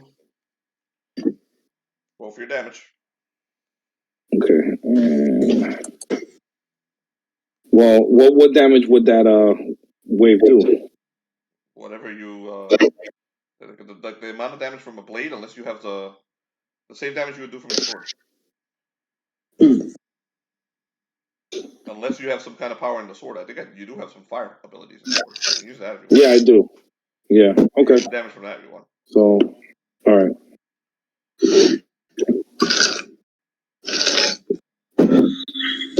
So what's a 20? What's a 28 on the on? Let me see. Let me get the power. Good. Find out the damage. It will. Roll for damage. Okay. All right.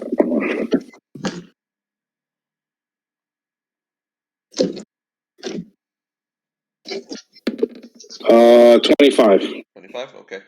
So you slam your blade into the ground. Cthulhu, like you see him notice you, and he takes a step back away from you, as his toes are lit up in flames. But it didn't do much. Okay, and he steps forward and notices. But my power is one is I rolled a 28. 28. So it's 28 on page 301. It's actually a different damage. Okay, then remove that damage. You just Yeah, so 25. Yeah, you can erase 28. Okay. Yeah, I rolled a 28. So the power is righteous fire. Gotcha. Right. You can do up to 10d12 plus 30 if you want. Okay.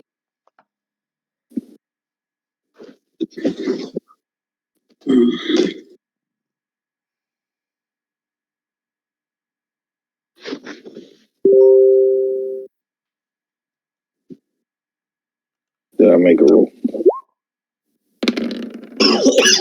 93 points of damage. On Cthulhu. Of holy fire. So not yet. No, it's completely different. He took damage. You see the flames slam into Cthulhu, and he takes like a step back. You hear this loud screaming sound coming from it, but it sounds like a humpback whale. That's the closest I can imagine. And but just wrong. And now it notices you. Now it's looking right at you. So what else you got?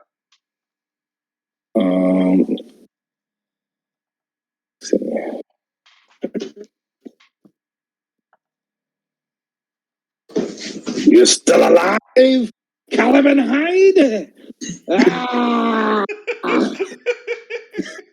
Oh, Caliban Hyde drops the kid. But he looks like he's gonna hit you. No. Yeah. So now you're gonna slash him with your sword. What are you looking, man? I'm going to fucking hit him again. But what are you doing this time? I'm gonna do another blade maneuver like I did before. Okay, but tell me what exactly you're doing before you roll your mighty deed. Sneaky devil. Well, my blade maneuver that I do. Blade maneuver you do? I gotta do. What's that? You're gonna slash him? No, I'm gonna do the mighty deed. I'm gonna try and hit him again with another column of fire. Yes. Oh. So I roll the 10 right? again. You have to roll like a spell. So go ahead. Yes. Roll it. So.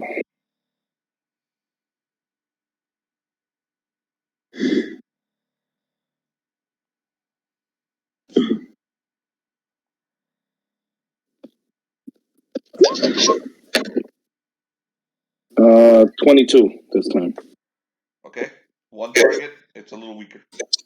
Oh wait, actually, I forgot to add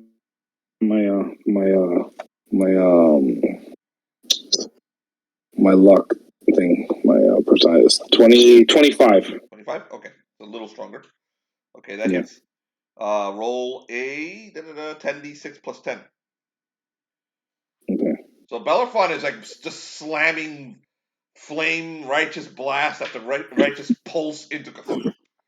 You guys see Cthulhu like diminishing, like pieces of him flying off.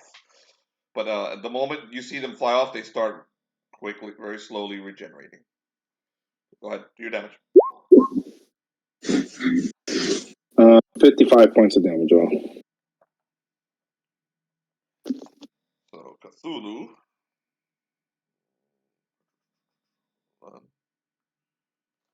regenerates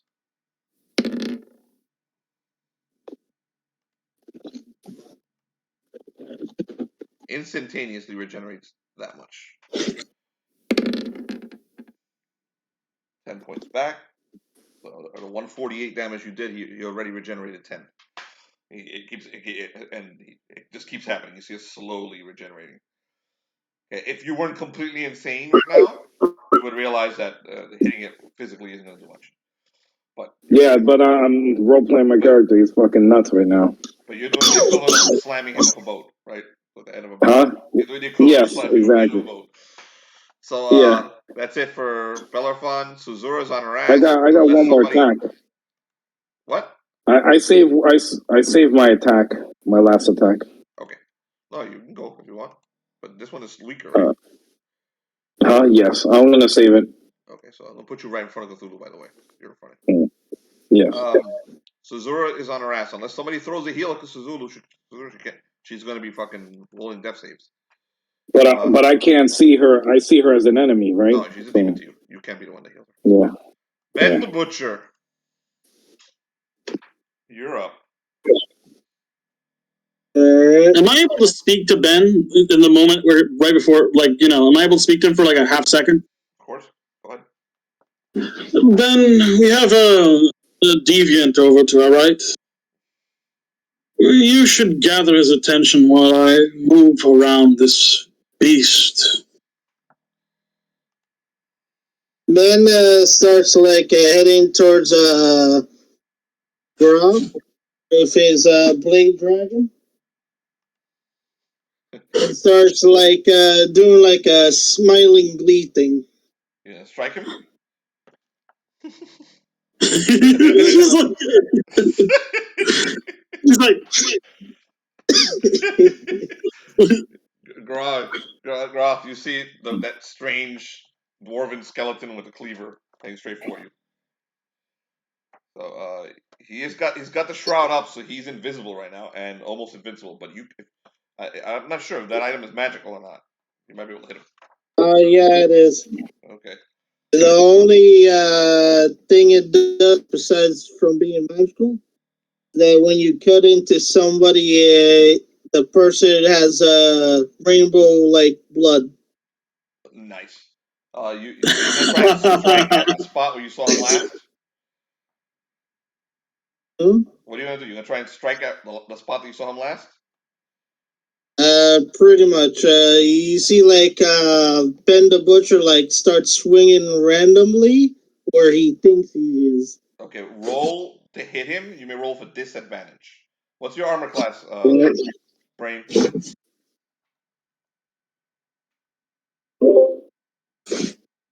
That's me? Your armor class. How much? Butcher's trying to kill you. Let's see. Wait, why is he trying to kill me? He's not crazy. He is crazy. He knows you.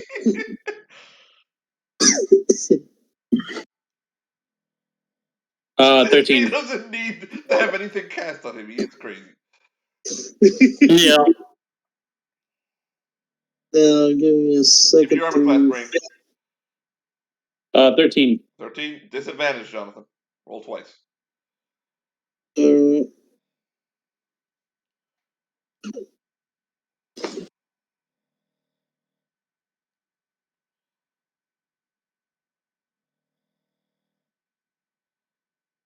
Aren't you a warrior, dude? Doesn't he have mighty deeds or whatever? Yeah, he does.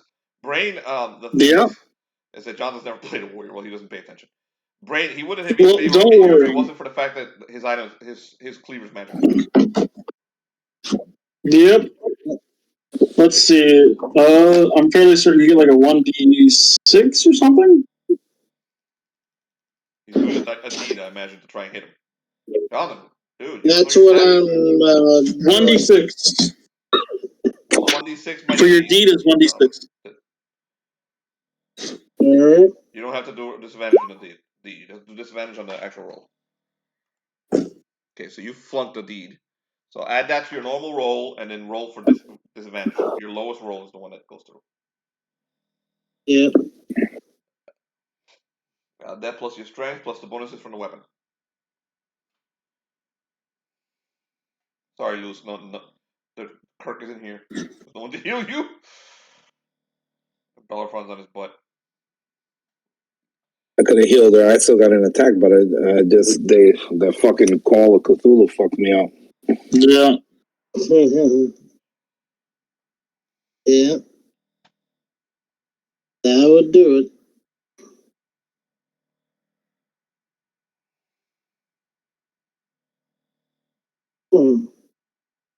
Jonathan. I guess. I'm doing it. Yeah, you. Amazing. What did you roll, dude? Oh, I see. You rolled a 3. You didn't bother to add your bonuses to anything. Your bonuses, it's at least 3 plus 1 plus whatever the magic is. Plus your strength bonus. Jonathan has. Yeah, I imagine strength is plus 3. Jonathan has reverted to the Jonathan of like 2 years ago. Does the blade have any magic bonus?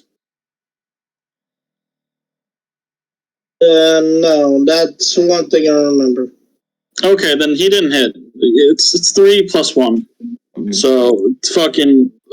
So Ben is 6, crippled 7 now, even though he was a very effective fighter last time he played. So he starts swinging at nothing. He's like 10 feet away from you, Brian. He didn't do anything. But that undead dwarf is trying to swing at you. So that's it for Jonathan. Krill, you're up. Doesn't he see the dwarf as like a demon? Yeah, but he already did his turn. It's not his turn now. Okay. Ben the Butcher doesn't need to be seen as a demon. John, you can still take your turn. Are you even there, John? Yeah, I'm here. Nice. I was John? actually seeing if I can reverse any of my spells to try to heal Suzurra. Do you not have mending? Mending? Nope. Otherwise, I would have done it. Out of all the wizards you met, not one had mending. Hmm? Okay, if you're not gonna take your turn, John, I'm gonna have Krill go.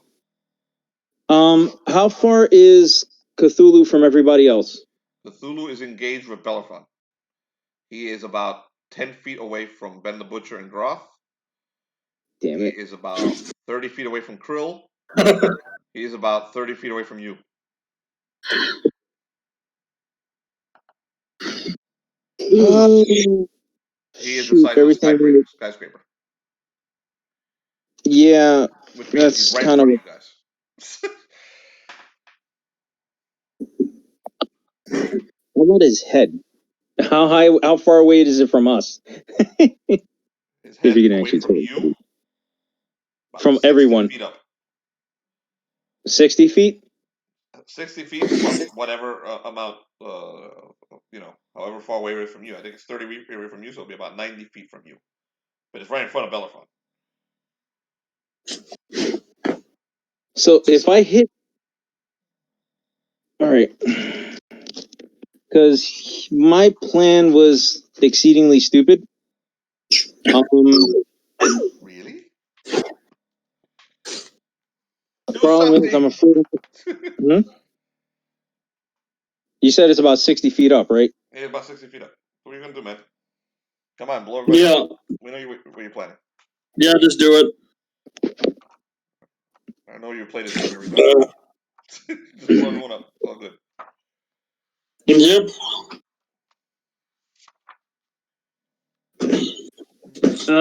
Emrakul's Entropic Maelstrom.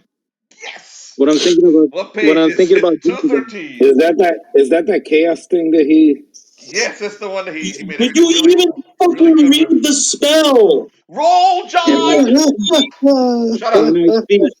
Did you read the fucking All of you shut up. spell? John, go. Let Roll. me fucking speak. Oh! Roll, John. Do what you're going to do, man. Probably gonna heal him. Yes, that's literally exactly what it does. You are not I doing anything fucking read with it. your character. It's not your turn. John, what's going on? I wanted to reverse the stupid spell, so instead of pouring chaos, it's pouring law energy, and I wanted to focus it directly into him. Go ahead. Let's see if That's you can do genius. that. Roll. That's fucking genius right there. I thought you were trying to Suzurra. So I'm end the campaign. I'm still burning for 34 points, and I'm going to run this spell as far into his skull as I can, hopefully empowering Bellerophon in the process, because its normal version will empower chaotic creatures, but reversing it, I'm hoping it does the same for law. It does. So everyone around that's chaotic is completely crippled, but law is fucked. I just read the spell before the game. Yeah, that's exactly what it does. All right, so I rolled 12 plus my 34. That puts me at 46 to hit. Holy shit. And yeah, that's all lawful energy going right into him. Oh. Okay. Your area of effect is 50 foot plus 10. What is your what is your caster level? 8. Oh yeah, I forgot. That's another 8 points I forgot to add on. Just a question. Is this as a DM, does Magnus know if this is gonna damage him? You don't know anything. Hold on. Okay, I'm gonna counterspell to defend myself, just in my little area. Are you spell dueling?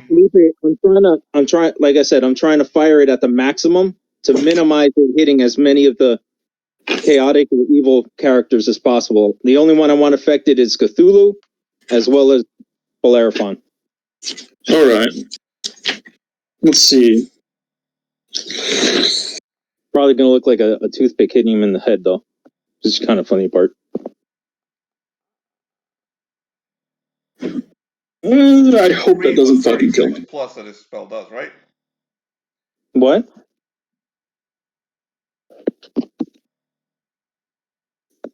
What happened, Felipe? You did read Okay. number 36 that his spell does, right? I do spell duel. Go for it. Yeah, that's. I cast Shatter, and I cast it at a random rock. But wait. Doing so, your spell duel only works if you're casting it at the person that you're spell dueling with. So your spell duel all right, with Felnox. All right. Yeah, I'm gonna cast Shatter upon his. Let's see. Bear in mind, this is mainly for the side effect that Shatter has. Okay. I'm casting Shatter on his left arm. Bellerophon, this is what you see. A light comes from Felnox's hands. It slams into Cthulhu. You see the primordial energy of law enter Cthulhu and also enters you. And both of you are torn apart by these forces. Essentially, your very atoms are ripped apart by this as it's happening. Let's see if Magnus, the evil wizard, can save you. Roll. I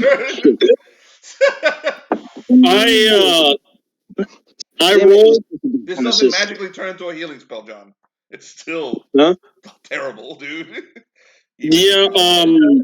All right. Well, Magnus. You're a living, breathing nuke, sir. I don't think I can spell burn to stop him. No. So no, I already just cast a spell. The intention of the spell was to save himself, unfortunately. What did you roll? He rolled a 12. He's doing this for the side effect. Okay. To phase out. To phase out. You rolled a 12. Okay, so you are spell dueling or you're not spell dueling? Spell dueling, yes. The only way you can cast it at the same time is if you spell duel. So we have. Yep. You're the defender. You rolled a 12, and he rolled a 36. Yep. So who wants to roll the 1d16? I'll do it.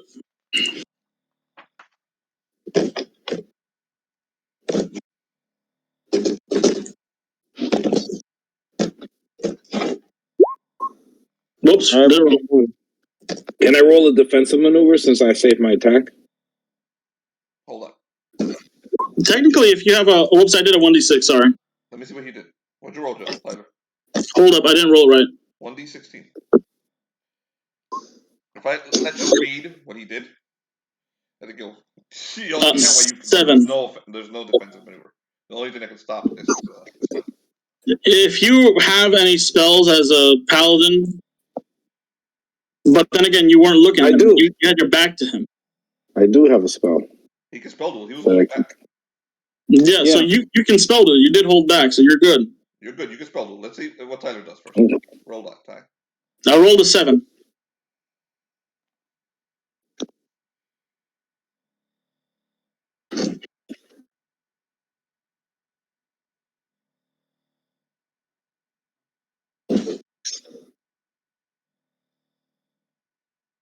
His main intention is to phase out naturally. Okay, so Tyler, roll a 1d8.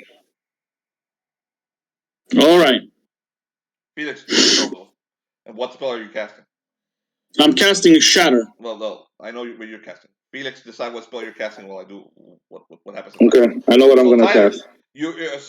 Magnus, you feel your Shatter spell slam into the overwhelming power of the Justice spell that Felnox just fucking rammed into Cthulhu. and it deflects back at you. You feel that just that incredible light slam back into you. Roll 1d8. It's another 1d8 or the same one? What'd you roll? Yeah, it was a 5. A 5. Remove that from your spell check, so you have a 7 now. So Shatter does not work at 7. So Shatter shatters in your face, and all right. But you do I phase out? What is your explain mercurial magic? It's just like Krill's phase out, where I am completely taken from the corporeal form, just like when I fought the tree. Okay. All right. So 60 feet up, 30 feet away. Your thing does not affect the rest of the group. It only affects Bellerophon. So Felix, if you don't have a spell duel, you're in a lot of trouble. Oh, it doesn't affect the rest of the group. I'm gonna do a mighty deed. I'm gonna cut a hole into reality and jump out of the. It has to be a spell. You gotta cast a spell. It's a spell. I'm doing my planar step. Okay, go ahead. Add your mighty deed to your spell, but you're using your lower roll. This is your third attack. Yeah, I know. It's not a 1d20. I'm gonna my mighty deed. Oh, 10. Highest you could get on a mighty deed. Jesus, yeah. That may save your ass, dude. What'd you roll? Yeah. Hold on. I gotta do it on the other thing. I don't know how to do the D16. Yeah, I believe it's a 1d16 unless you have higher rolls. Yeah. Yeah,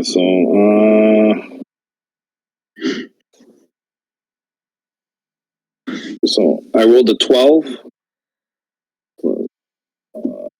14. And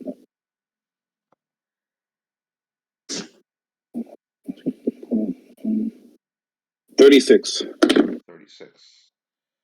What did John roll? It was a 36 also, wasn't it? Yes. Oh, I didn't add my personality is +3, so 39. Yeah, that saved you because you almost had a fucking wild ass. 39. I used my sword and I cut a fucking hole into reality and I jumped through it. I mean, me personally, what I'm imagining is you swipe in the. What actually happened is a phlogiston disturbance. Roll. A what? What's the roll? The 1d10. They both rolled the same one? I thought he had 39. If it's well, fuck, never mind. 28 plus, it happens. Roll. Oh, shit. 1d10. Oh. From both of them. You can't have. Wait, what happened? Who wants to roll the phlogiston? Phlogiston disturbance. It's when. Yeah, I just realized that it doesn't matter. It's because the power of the spell is too great. The 1d10 is better than what he did to you. Yes, it really is. No, dude, you're not. I roll it. Fuck it. That's a 1d10. A 9. 9.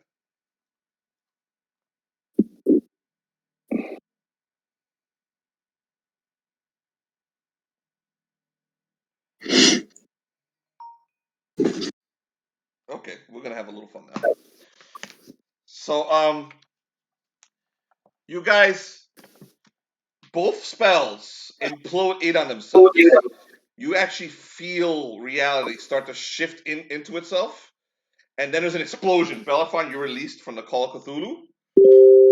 Felnox sees his spell almost kill Cthulhu, but then it like that spear of magic flies back into Felnox. He absorbs it, but you guys all hear this crack, this enormous crack in reality itself, and then you notice that Krill is looking at something that just fell out of his backpack and slammed into the ground, and you see a smoke coming out of this pack, and the smoke forms and it starts to transform, and you see these huge wings spread out around Krill's body, and then you see the form of Chemo appear right there.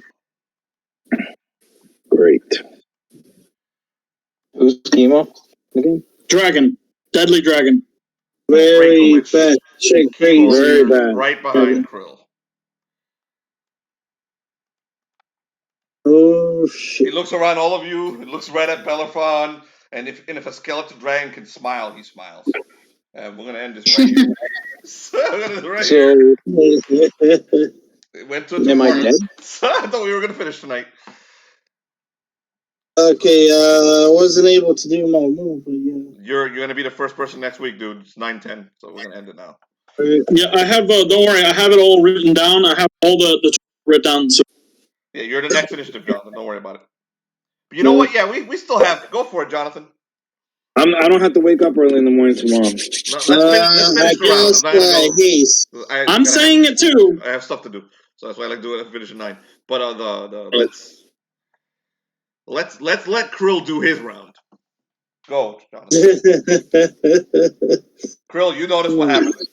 The cracked up, and cracked all your spices. By the way, anything you keep in glass on you is broken.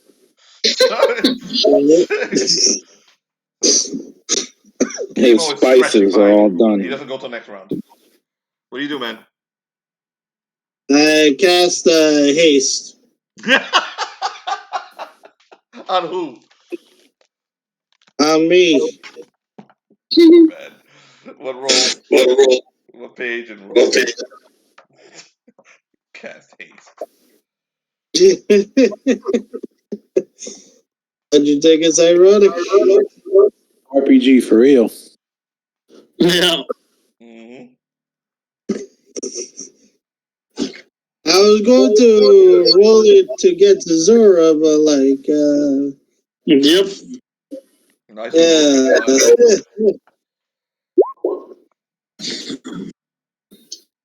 Yo. If you can cast on 2 people, don't forget your boy. What page, Jonathan? It's haste. 221. Go ahead, make your roll. I got a 17. All right. So you cast haste on yourself, I imagine. Yeah. Roll 17. Roll manifestation 1d3. Wow. It's an awesome spell. No one uses it. Yeah, because those who have it don't really comprehend its merit. Oh yeah, it's dang awesome. Roll 1d3. Wait a second, I need to roll in the phone. It's I can roll it for you. It's okay. You beat me. Go ahead, roll. Just manifestation. So Krill becomes blurred. His body turns blurred. You are now double movement speed, Jonathan. You have 1 extra action dice each round. This lasts for 1d4 plus 1 rounds.